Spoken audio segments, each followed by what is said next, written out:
Halo, selamat datang kembali teman-teman di channel Belajar Arsitektur bersama saya Abira. Pada video kali ini kita akan membahas tentang aspek penilaian akhir pada mata kuliah Studio Perancangan Arsitektur. Yuk simak videonya. Yang pertama, analisis tapak. Nah, di sini kita bakal bahas cara kalian bisa mengumpulkan data tapak dengan keren. Misalnya, kayak gimana menggali info tentang arah hadap, view, sampai yang sering dilupakan, angin. Ingat, kuncinya itu detail. Yang kedua, sintesis tapak. Setelah dapat data tapak, sekarang waktunya ngebahas gimana kita bisa bikin kesimpulan yang keren dari masalah-masalah yang ada di tapak. Intinya, bikin acuan buat desain yang mantap. Yang ketiga, analisa regulasi. Poin ini penting banget nih, bagaimana kita bisa terapin aturan-aturan bangunan di lokasi tanpa bikin pelanggaran.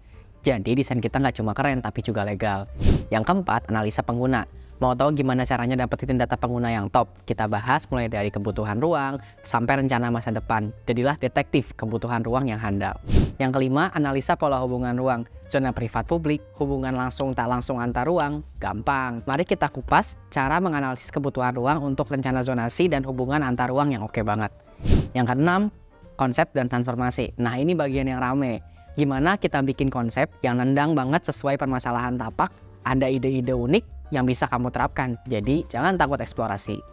Yang ketujuh, situasi dan site plan. Bagaimana kita meletakkan bangunan kita dalam hubungannya dengan sekitar? Ayo kita bahas cara menempatkan bangunan yang sesuai dengan situasi dan site plan. Yang kedelapan, denah bangunan. Mau bikin denah bangunan yang sesuai dengan konsep? Yuk kita pelajari caranya, biar desain kita nggak cuma konsep doang, tapi nanti desain kita juga bisa berbicara. Yang kesembilan, tampak bangunan, potongan bangunan, dan detail arsitektur. Time to shine teman-teman, kita bakal lihat bagaimana kreativitas kalian tergambar dalam gambar dua dimensi. Fungsi, struktur, dan estetika jadi satu paket. 10. Struktur secara sederhana. Jangan khawatir dengan struktur, kita akan bahas cara menerapkan pengetahuan struktur sederhana yang akan bikin bangunan kalian kokoh dan juga aman. Yang ke-11, mechanical, electrical sebagai utilitas. Bagaimana kita menyelesaikan masalah utilitas seperti drainase, sanitasi, dan elektrikal bangunan, biar bangunan kita nggak cuma cantik tapi juga fungsional.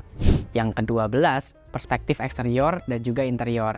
Perspektif 3D itu kuncinya. Kita akan lihat gimana kalian bisa memperlihatkan desain utuh dengan perspektif yang bikin orang terpukau. Yang terakhir, maket. Kita akan bahas cara membuat maket sebagai perwujudan miniatur bangunan, biar desain kita nggak cuma hanya di atas kertas, tapi juga dalam bentuk yang nyata. Itu dia rangkuman materi penilaian akhir Studio Perancangan Arsitektur. Semoga bermanfaat bagi teman-teman yang sedang berjuang di dunia arsitektur. Sampai jumpa di video berikutnya. Dadah!